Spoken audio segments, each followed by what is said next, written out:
안녕하세요. 초등학생 아이 하나 키우는 평범한 주부입니다. 이런 곳에 제 얘기를 털어놓아도 될지 조금 조심스러운데 참 제 인생에 이렇게 기막혔던 일이 또 없어서 공유해 봅니다. 저희 어머니는 제가 어렸을 때 집을 나가셨습니다. 제가 초등학교 3학년 때였습니다. 벌써 30년이 가까이 흘렀는데도 아직도 생생하네요. 저희 부모님은 고깃집을 운영하셨습니다. 테이블이 10개 조금 넘게 있었는데 동네에서 맛있기로 꽤 유명해서 항상 손님이 많았습니다. 3학년 때보다 더 어렸을 때의 기억은 없어서 모르겠지만 아버지께 듣기로는 어머니가 처음엔 가게 운영에 굉장히 적극적이셨고 온몸을 다 바쳐 열심히 일하셨다고 합니다. 아마 어머니는 가게가 잘 되면서 수익이 안정되고 경제적인 여유가 생기면서 변하신 것 같습니다. 가게 일손을 도울 직원을 구한 뒤로 어머니는 가게에 잘 나가지도 않으셨습니다. 아버지는 어머니가 고생하실까봐 한 번도 가게에 나와서 도와달라고 하신 적이 없으셨습니다. 그런데 어머니는 일하러 나가시지도 않으면서 항상 밤늦게 집에 들어오셨습니다. 저보다 2살 어린 8살짜리 남동생과 저는 매일 밤늦게까지 집에 둘이 있어야 했습니다. 매일 학교가 끝나면 친구들과 놀다가 6시쯤 가게에 가서 저녁을 먹고 집에 들어갔는데 어머니는 저희가 들어오시는 걸 보고 부랴부랴 밖에 나가시곤 했습니다. 그렇게 나가셨다가 집에 들어오셨을 땐 가끔 술에 취해 있기도 했습니다. 새벽 1~2시가 되어서야 집에 들어오시던 아버지는 이 사실을 꿈에도 모르셨습니다. 당연히 어머니가 집에서 저희와 함께 계시는 줄 알았는데 그날 사건이 터졌습니다. 그날도 어머니가 없는 집에서 동생과 단둘이 만화를 보고 있는데 맨날 저보다 늦게 자는 동생이 그날은 바닥에 누워서 꾸벅꾸벅 졸았습니다. 졸린가 보다 하고 이불을 가져다 주려는데 겨울이었는데도 동생이 땀을 뻘뻘 흘리고 있었습니다. 깜짝 놀라서 몸을 만져보니 불덩이였습니다. 당시 고작 10살이었던 제가 할 수 있는 건 가게에 전화해서 아빠를 부르는 일이었습니다. 아버지는 바로 집으로 달려오셨고 어머니가 안 계신 걸 알게 되었습니다. 그리고 그게 그날 하루뿐만이 아니었다는 사실도 알게 되셨죠. 동생과 아버지와 저는 병원에 갔습니다. 그때 동생은 독감 비슷한 무슨 병에 걸렸다고 했었는데 자세히는 기억이 나지 않습니다. 그렇게 링거를 맞고 있는 동생 옆에서 아버지와 한숨을 돌리고 있는데 어머니가 급하게 오셨습니다. 높은 구두굽이 부러질 때 휘청거리며 벽을 짚고 오시는데 술에 취했다는 건 말 안 해도 알 수 있었습니다. 아버지는 그런 어머니의 모습을 처음 보는 듯이 눈이 동그래지셨습니다. 딱 붙는 스커트에 빨간 입술을 칠한 어머니의 모습은 처음엔 저도 낯설었습니다. 아버지는 어머니에게 화를 내지 않으셨습니다. 오히려 무슨 일이 있었냐며 걱정하셨습니다. 그 이후로 며칠 동안은 어머니가 밖에 나가지 않으셨습니다. 제 기억으론 한 일주일 정도였던 것 같은데 일주일이 지나고는 이전과 똑같이 밤마다 아버지 몰래 나갔습니다. 저와 동생에게 절대 비밀이라며 거짓말까지 시키고요. 하지만 아버지는 생각보다 호락호락하신 분이 아니셨습니다. 어머니 행동을 수상하게 여기시던 찰나에 어떻게 알아내신 건지 경위는 모르겠지만 어머니의 끔찍한 사생활을 알게 되셨습니다. 저는 캄캄한 새벽에 문 너머로 들려오는 두 분의 싸우는 소리를 통해 이게 어떻게 된 일인지 알 수 있었습니다. 어머니는 바람이 났습니다. 그것도 가게에 자주 오는 동네 단골 손님과 바람이 났습니다. 그 아저씨는 아버지와도 친한 사람이었고 언젠가 저에게 용돈을 줬던 기억도 있습니다. 바람핀 건 어머니인데 화를 내는 것도 어머니였습니다. 일에 미친 당신이랑 사는 게 지겨워서 그랬다. 왜? 헤어질 거면 헤어지던가. 하루 종일 돼지기름 냄새 나는 당신한테 질렸으니까. 뭐? 지금 잘못했다고 빌어야 하는 사람은 당신이야. 애들까지 내팽개쳐두고 다른 놈이랑 놀아놨으면서 뭐가 그렇게 당당한 건데? 애들이고 뭐고 다 지긋지긋하니까 당신이 알아서 하라고. 난 이대로 살 거야. 싫으면 이혼해. 아버지는 대답을 하지 않으셨습니다. 그리고 안방에서 나와 거실 소파에 앉으시는 소리가 났습니다. 그렇게 한참 아무 소리도 안 들리더니 아버지가 동생과 제가 있는 방문을 여셨습니다. 저는 눈을 꼭 감고 일부러 몸을 뒤척이며 자는 척을 했습니다. 아버지는 동생과 제 이불을 제대로 덮어주고 머리를 쓰다듬어 주셨습니다. 하마터면 눈물이 날 뻔했습니다. 아버지는 불규칙적으로 숨을 내쉬고 들이셨습니다. 아마 울고 계시거나 울음을 참고 계시는 것 같았습니다. 실눈을 떠볼까 고민했지만 우는 아버지를 볼 자신이 없었습니다. 아버지는 그렇게 저희 방에서 한참을 계시다가 나가셨습니다. 그리고 다음 날부터 엄마는 집에 없었습니다. 아버지가 이제 당신이 우리 아버지이자 어머니가 되어준다고 하니 아무것도 모르는 동생은 거의 한 달을 엄마를 찾으며 징징거렸습니다. 저는 그냥 조용히 사실을 받아들였습니다. 사실 엄마가 없다고 해서 크게 달라지는 것도 없었습니다. 아침밥을 차려주는 것도 아버지였고, 등교 준비는 스스로 했고, 숙제 같은 것도 8살 때 이후로는 어머니가 봐주신 적이 없었습니다. 아버지의 생활도 크게 달라지지 않았습니다. 가게는 여전히 사람이 많았고 아무 문제가 없는 듯 했습니다. 그런 줄만 알았습니다. 하지만 위기는 항상 예고 없이 찾아왔습니다. IMF가 찾아왔습니다. 손님들의 발길은 뚝 끊어졌고 하나 있던 성실한 직원에게 월급조차 줄 수 없는 상황이 되었고 가게 월세도 밀려가는 상황이 되었습니다. 어쩌다 손님이라도 오면 손이 부족해서 제가 나가서 거들어야 하는 상황이었습니다. 아버지는 절망에 빠지셨습니다. 술을 잘 안 드시던 아버지였는데 어떤 날은 가게에 나가시지도 않고 술을 드시는 날도 생겼습니다. 어렸던 저는 아버지도 어머니처럼 술을 먹다가 우리를 떠나버릴까봐 무서웠습니다. 저는 늦은 밤 혼자 술을 드시는 아버지께 갔습니다. 아버지, 술 드시지 마세요. 아버지는 대답을 하지 않고 술을 계속 드셨습니다. 아버지도 어머니처럼 술 드시다가 변해버릴 것 같아요. 우리를 떠날 것 같아요. 아버지는 손에 든 잔을 내려놓고 저를 쳐다보셨습니다. 술에 취해 눈이 풀리셨는데도 혼란스러워 하시는 표정이셨습니다. 저는 아버지의 손을 꼭 잡았습니다. 아버지가 술 드시는 거 싫어요. 태성이도 싫대요. 그러니까 술 그만 드시고 가게에 나가세요, 아버지. 가만히 절 보는 아버지의 눈에서 눈물이 흘렀습니다. 흐르다 못해 눈물이 터지는 듯 아버지는 식탁에 엎드려 오열을 하셨습니다. 아버지가 왜 우시는지 몰랐지만 그냥 아버지가 우니까 눈물이 났던 저는 아버지 옆에 쪼그려 앉아서 같이 울었습니다. 다음 날부터 아버지는 다시 가게 문을 여셨습니다. 당시 경제적 여유가 없어서 외식을 하기 어려운 상황을 고려해서 주변 직장인이나 상인들을 대상으로 값싼 백반집을 임시로 하셨습니다. 결과는 좋았습니다. 아마 아버지의 요리 솜씨가 뛰어나서 그랬겠죠. 가게가 잘 되면서 저도 가게에 나가서 거드는 일이 많아졌고 나중엔 학교 가기 전, 하교 후 자연스레 가게 일을 도왔습니다.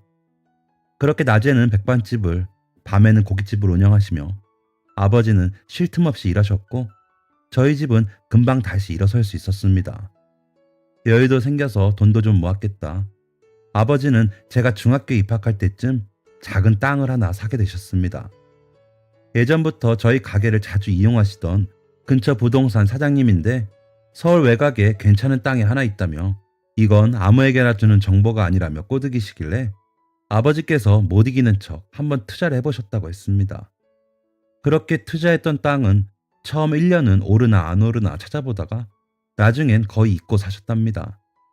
저도 중학교에 입학해서 공부도 하고 아버지 일손도 거들었고 여느 초등학교 고학년의 남자애들이 그렇듯 사고만 치던 저희 동생은 고기 하나는 잘 먹어서 덩치가 컸던지라 체육 선생님의 손에 이끌려 유도부에 들어가게 되었습니다.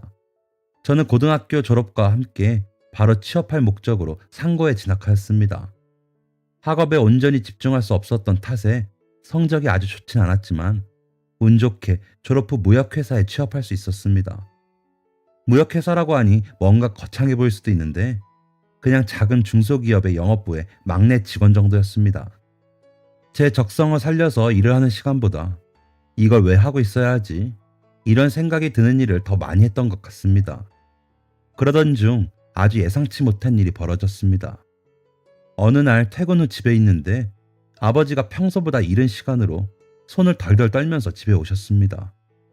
무슨 일인지 물어도 아버지는 물만 벌컥벌컥 들이키셨고 한참 숨만 고르셨습니다. 성희야, 부동산에 갔다 왔는데 부동산은 왜 가게 월세 올려달래요? 아니면 가게 빼래요. 뭔데 그래요, 아빠?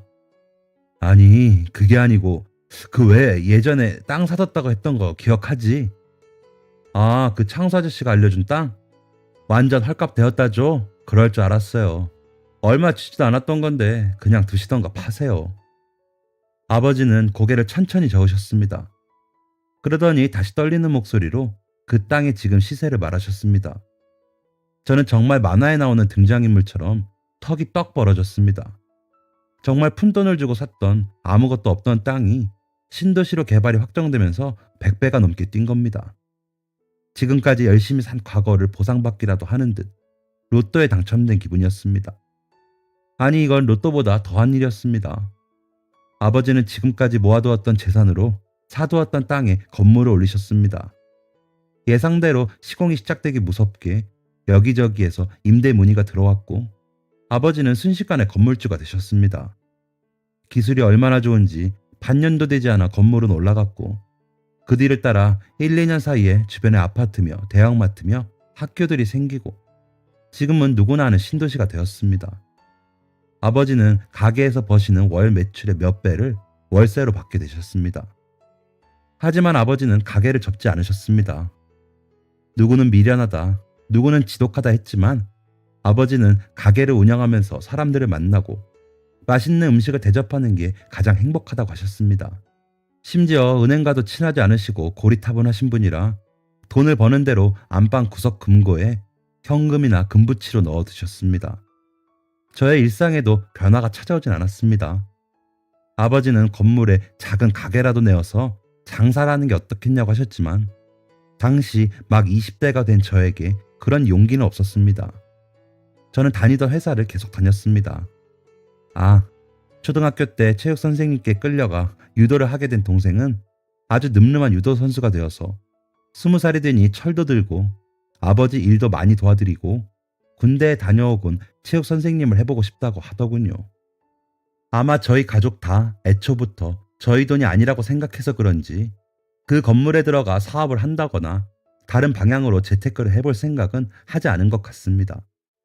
아무튼 저는 여전히 회사에서 막내였지만 2년 정도 경력이 찬 저는 이제 은행에 회사 돈을 입금하러 가는 일 정도는 혼자 하게 되었습니다.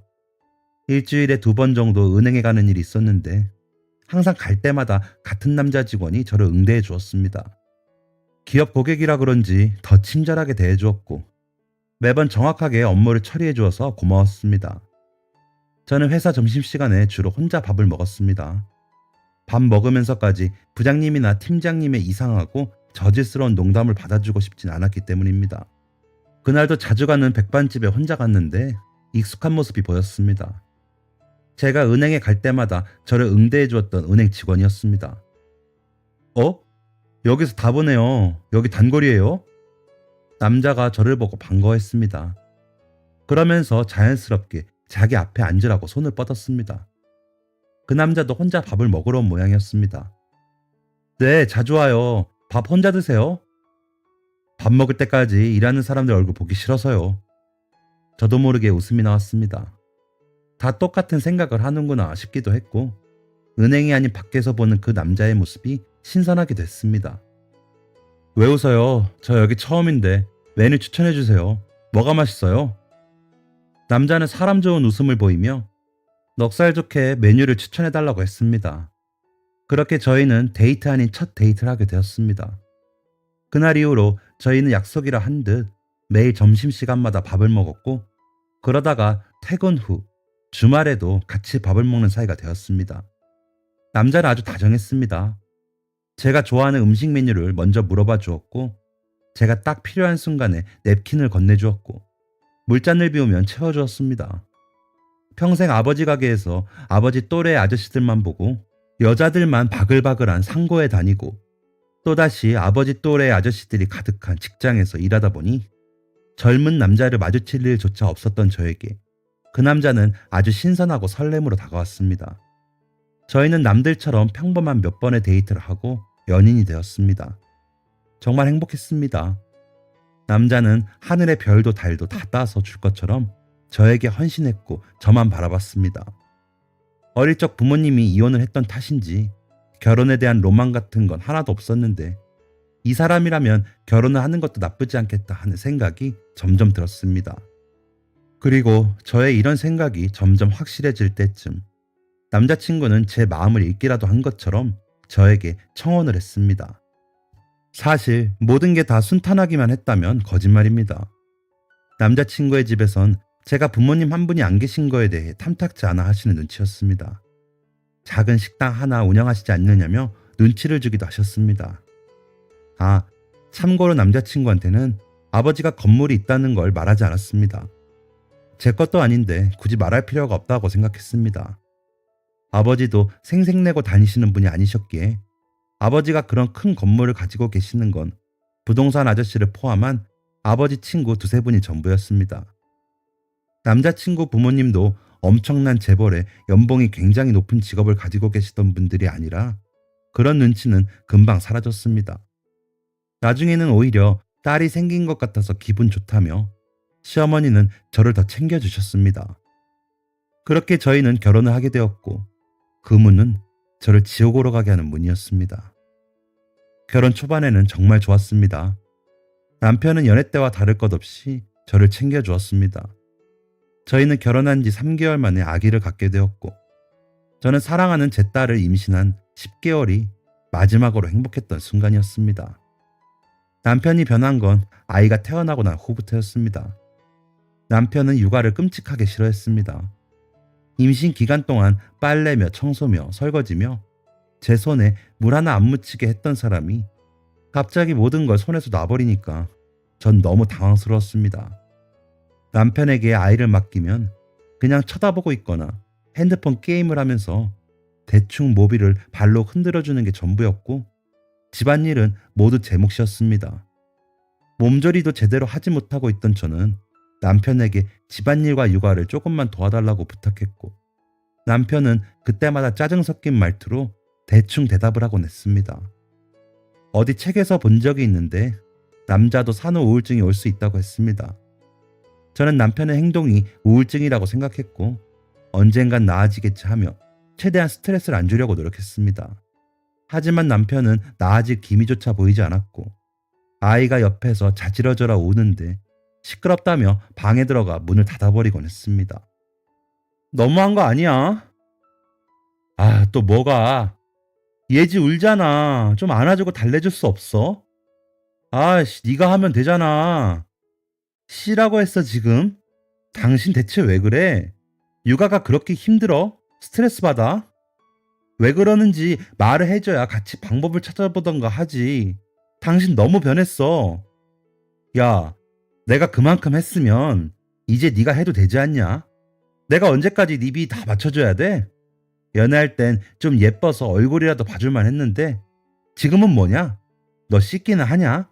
몸은 살덩이가 축축 늘어져서 얼굴은 어휴, 내가 집안일 할 의지가 생기겠냐고.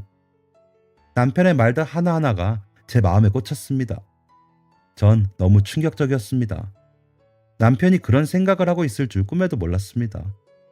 맞습니다. 저는 아이를 출산한 후로 제 자신에게 소홀했던 건 사실입니다. 하지만 이제 출산한 지 고작 한 달이 조금 넘었고 제대로 된 몸조리도 없이 병원에 3일 있다 나온 게 전부였습니다. 저에겐 육아를 도와주실 친정 엄마도 없었고 시어머니도 일을 하셔서 저를 못 도와주셨습니다.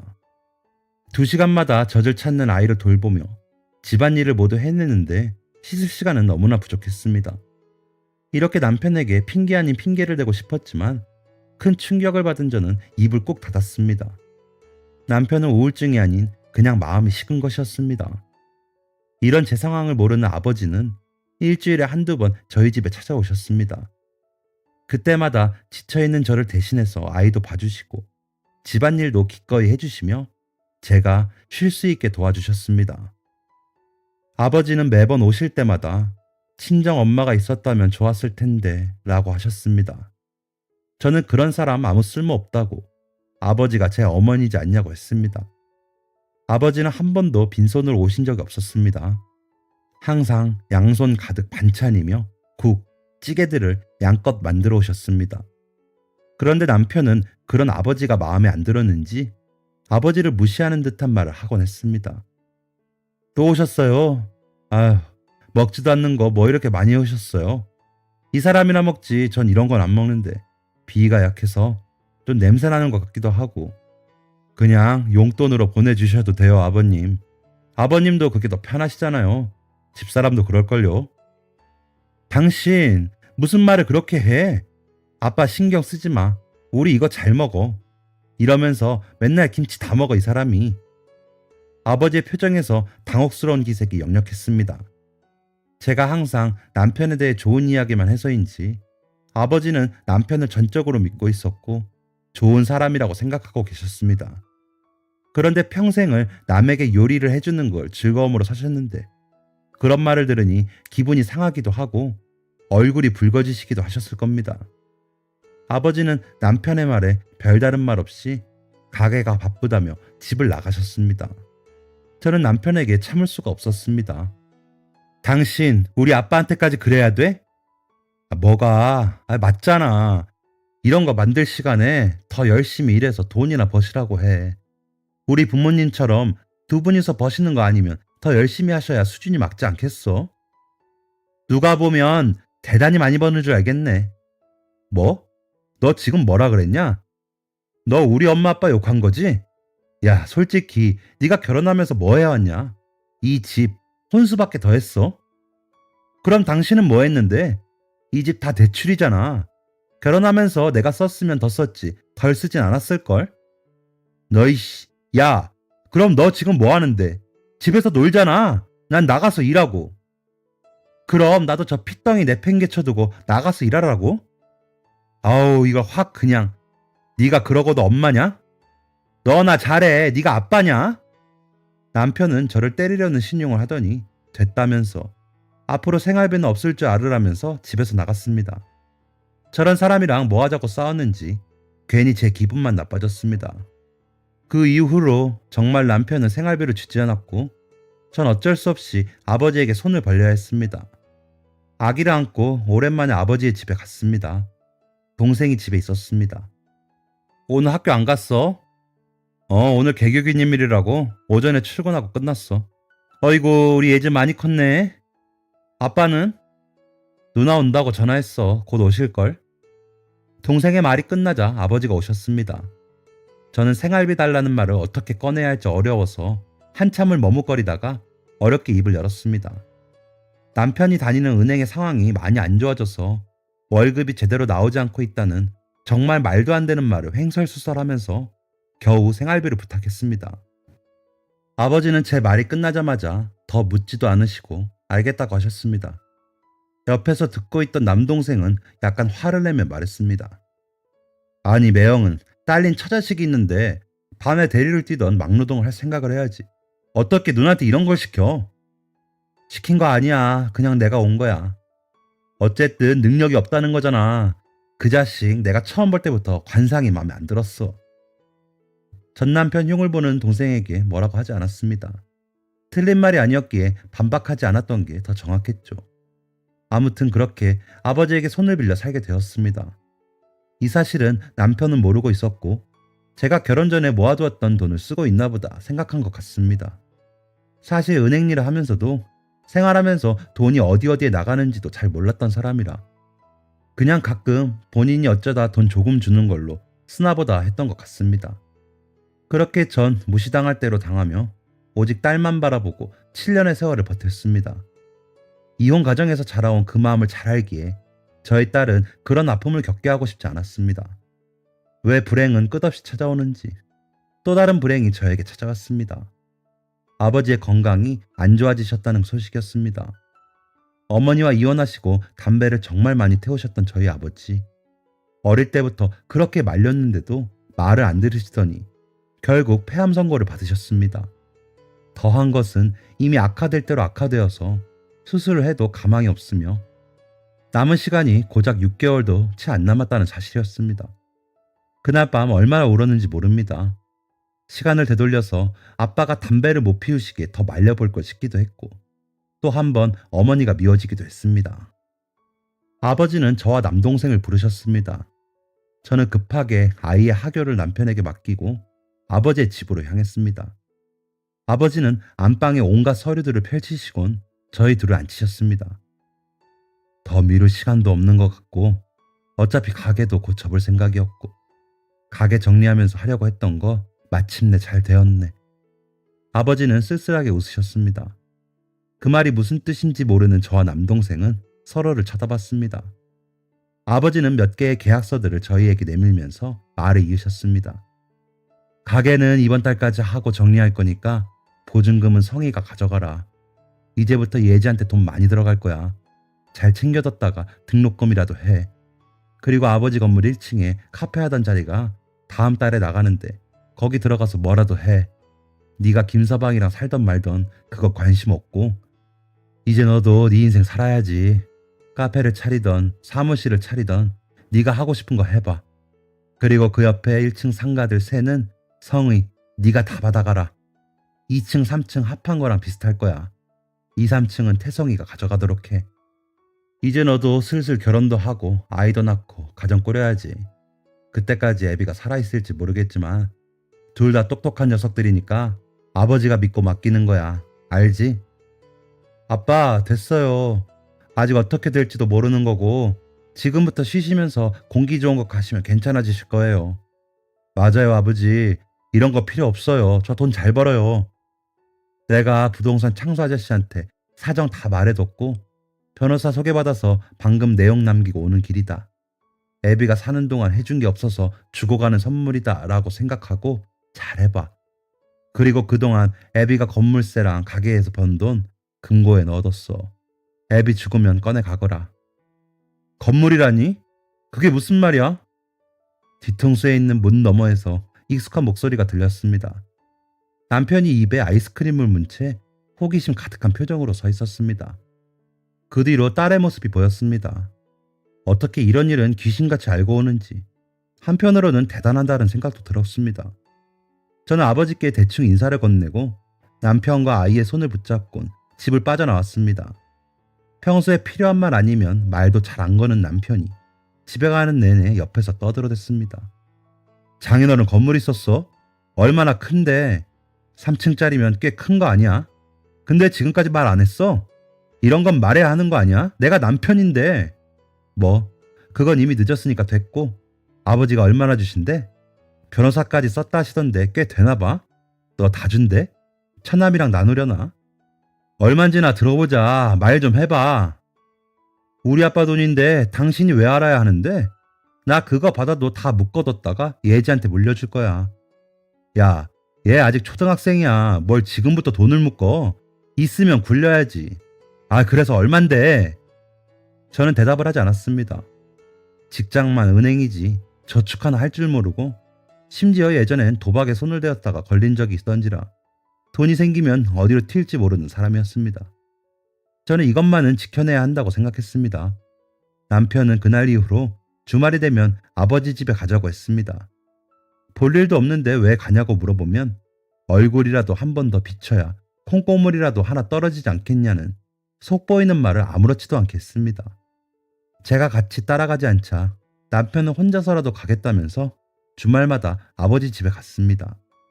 남편이 무슨 짓을 하든지 아무 상관없었습니다.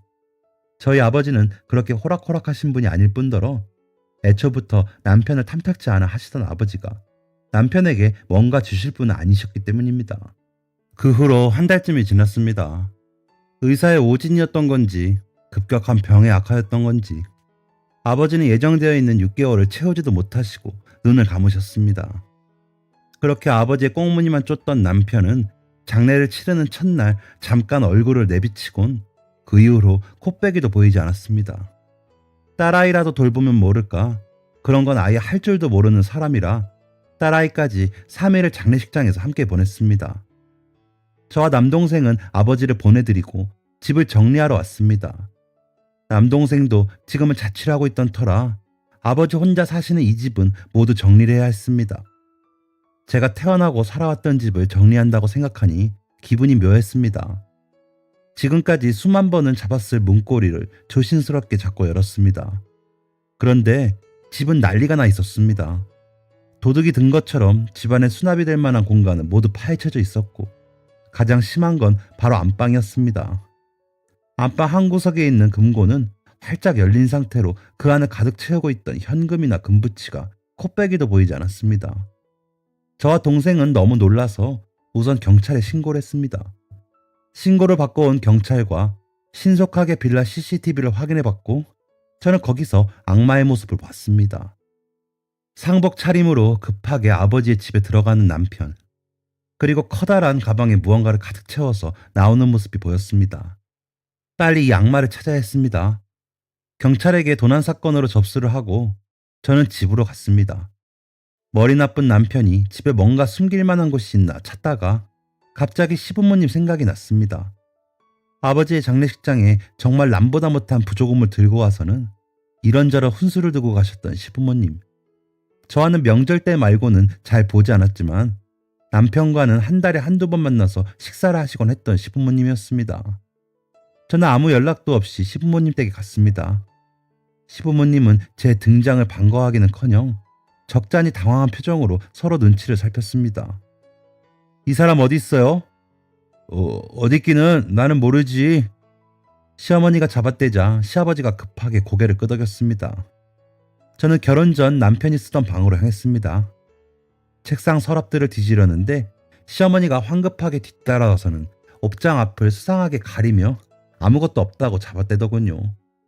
저는 뭘 찾으러 왔나는 말도 안 했는데 시어머니와 신랑이라다가 옷장 문을 열어보니 저희 아버지 금고에 들어있던 금부치들이 널브러져 있었습니다. 저는 몸이 부들부들 떨렸습니다. 이제 이 사람은 더 이상 제 남편이 아니었습니다. 저는 동생과 함께 남편이 있을 만한 곳을 찾아다녔습니다. 그러던 중 아까 같이 CCTV를 봤던 경찰에게 전화가 왔습니다. 저희가 지금 도박장 신고를 받고 왔는데 남편분이 계셔서 연락드립니다. 영상이랑 똑같은 상복 차림이고 방금 신원조회 보니까 남편분으로 확인되었어요. 우선 도박건으로 서해 동행할 예정이니까 그쪽으로 오시면 될 것 같습니다. 역시나 개 버릇은 남 못 주는구나 생각했습니다. 저와 동생은 바로 경찰서로 향했고 그 악마의 모습은 가관이었습니다. 며칠째 입고 있는 상복인지 꼬질꼬질 다 구겨졌고 머리는 떡져 있고 얼굴엔 살이 없고 초췌해져 있었습니다. 남편은 우리를 보고 기겁을 했습니다. 그 모습이 얼마나 하찮던지 불쌍할 지경이었습니다. 여보, 당신이 어떻게... 아니, 나는 장인어른이 당신이랑 1,000원 준다고 모아두신 돈이 있다고 하셔서 그거 좀 불려주려고. 그럼 다 좋잖아. 당신도 좋고 1,000원도 좋고. 내가 다 좋자고 한 일이지. 너 지금까지 우리 아빠한테 가서 금고 비밀번호 알아냈니? 아, 뭐래. 장인어른이 알려주시긴 했겠어. 애초에 알려줬으면 집을 쑤시지도 않았겠지. 그냥 평소에 잘 쓰시는 비밀번호는 알아냈다. 왜? 그거 우리 아빠가 평생 모으신 돈이야. 그걸로 도박을 해? 그럼 어떡해? 건물세는 내가 받지도 못하게 이미 변호사 통해서 너네한테 다 돌려놨더만. 당신이 그걸 왜 받아? 당신이 우리 아빠 아들이야? 야, 너 말 섭하게 한다. 너 같은 애랑 8년을 살았는데 그럼 남이냐? 이제 남이지. 뭐래? 예지 때문에 이혼도 못하는 주제에. 아 참, 금고 비밀번호 네 생일이더라. 하여간 단순해. 쏟은 시간이 아깝다. 순식간이었습니다. 유도 선수 남동생이 남편을 들어서 바닥에 바깥다리를 후리며 그대로 매다 꽂아버린 것이었어요. 남편은 종이장처럼 파르르 가볍게 들려서 두 다리가 아주 커다란 동그라미를 그리며 아주 빠르고 묵직하게 그리고 우아하게 경찰서의 콘크리트 바닥에 꽂혔습니다. 남편은 부들부들 떨면서 그 자리에서 기절했습니다. 자기가 저놈 죽이고 같이 들어간다며 난리치는 동생을 뜯어 말리느라 경찰분들이 진땀 좀 뺐습니다. 죄송한 부분이죠. 등치가 산만한 동생을 떼어놓느라 3명의 경찰분들이 달려들 정도였으니까요. 후에 동생은 기소되어 벌금형을 받았습니다. 남동생과 저는 그대로 경찰서로 나와서 아버지 집으로 향했습니다. 어질러진 집을 정리하며 물건을 다 빼내고 가구를 정리하고 집을 깨끗하게 비웠습니다. 그리고 저의 혼인관계도 깨끗하게 처리했습니다. 그리고 그맘때 남편은 본인의 도박자금 마련을 위해 고객 통장과 신분증 등으로 대출 서류를 본인이 작성하는 방법으로 대출금을 횡령하게 들통났습니다. 역시 개버릇은 남을 못 주네요. 이제 법의 심판을 받을 차례이죠. 저는 지금 아버지가 물려주신 건물에서 작은 빵집을 운영하고 있습니다. 늦은 나이에 남들보다 배로 공부해서 자격증도 땄고 지금은 꽤 동네에서 입소문이 난 빵집이 되었습니다. 집도 이쪽으로 옮기면서 딸아이와 둘이 지내고 있습니다. 워낙에 아빠에 대한 애정도 없고 아빠에게 사랑도 못 받았던 아이라 그런지 이혼으로 인해서 스트레스를 받거나 힘들어하진 않는 것 같습니다. 제 생활은 전보다 훨씬 여유로워졌고 마음 또한 전보다 몇 배로 행복하고 요즘엔 제가 잘 살아가고 있구나 하는 생각도 듭니다. 비록 아버지가 살아계셨을 때 큰 효도 한 번 못한 것이 마음이 쓰이지만 아버지가 남겨주신 것들 감사히 받고 똑똑하게 써보기로 하겠습니다. 어떻게 마무리를 지어야 할지 모르겠는데 제가 누구한테 훈수들 입장은 아니지만 한마디 해보자면 꾸역꾸역 사느니 안 사느니만 못하고 그 인간의 질 나쁜 버릇은 난 못 줍니다. 부디 모두 현명하게 사시길 바라겠습니다. 감사합니다. 지금까지 사연 들어주셔서 감사합니다. 사연이 재밌으셨다면 구독과 좋아요를 눌러주세요. 감사합니다. 안녕히 계세요.